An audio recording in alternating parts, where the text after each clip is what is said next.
வணக்கம் தமிழா. Railway recruitment போர்டுல வந்து ஒரு முக்கியமான ஒரு அப்டேட் ரிலீஸ் பண்ணிருக்காங்க. ஸோ இது என்ன அப்டேட்னு பார்த்தீங்கன்னா, so RRB, JE, DMS, CMA இந்த தீர்வுக்கான ஸோ வேகன்சி பற்றி ஒரு அப்டேட் வந்து ரிலீஸ் பண்ணிட்டாங்க. ஸோ டிராஃப்டிங் வேகன்சி வந்து ரிலீஸ் பண்ணுறாங்க. ஸோ இதுக்கப்புறம் உங்களுக்கு அஃபிஷியலாக short notice and notification release ஆக போகுது. இது வந்து 2025ஆம் ஆண்டுக்குன்னா JE, DMS, CMA. So pay level 6 பொறுத்து உங்களுக்கு சேலரியில் இருக்கும்.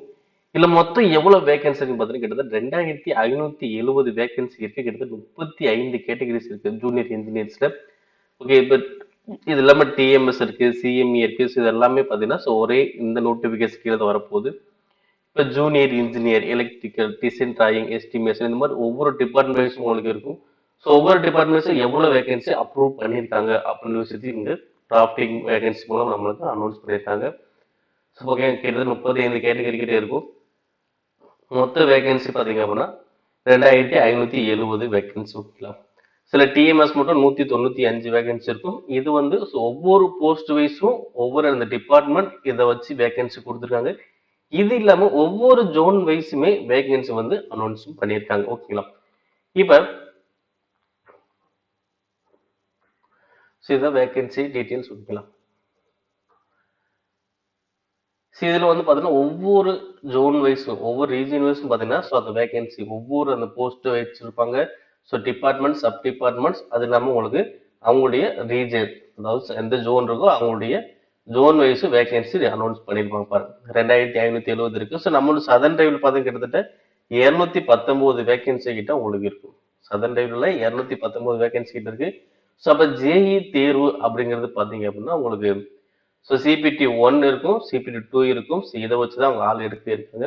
இப்போ சிபிடி 1ங்கிறது நார்மல் மெத்தட் தான். ஓகேங்களா, அதாவது மேக்ஸு, ரீசனிங், சயின்ஸு, ஜிகே அது மாதிரி உங்களுக்கு கான்செப்ட் தான் இது இருக்கும். ரெண்டாவது வந்து பார்த்தீங்கன்னா உங்களுக்கு பேப்பர்ஸ், உங்களுக்கு மெயின் பேப்பர் உங்களுக்கு அது வர மாதிரி இருக்கும். ஓகேங்களா,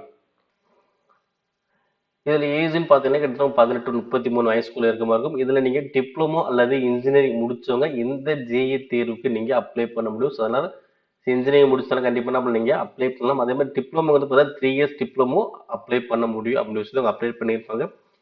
ஸோ அதே மாதிரி பார்த்தீங்கன்னா இங்கே தகுதியும் கொடுத்துருப்பாங்க பாருங்க. ஸோ ஒவ்வொரு கோர்ஸ் வச்சுமே இங்கே தகுதி கொடுத்துருப்பாங்க.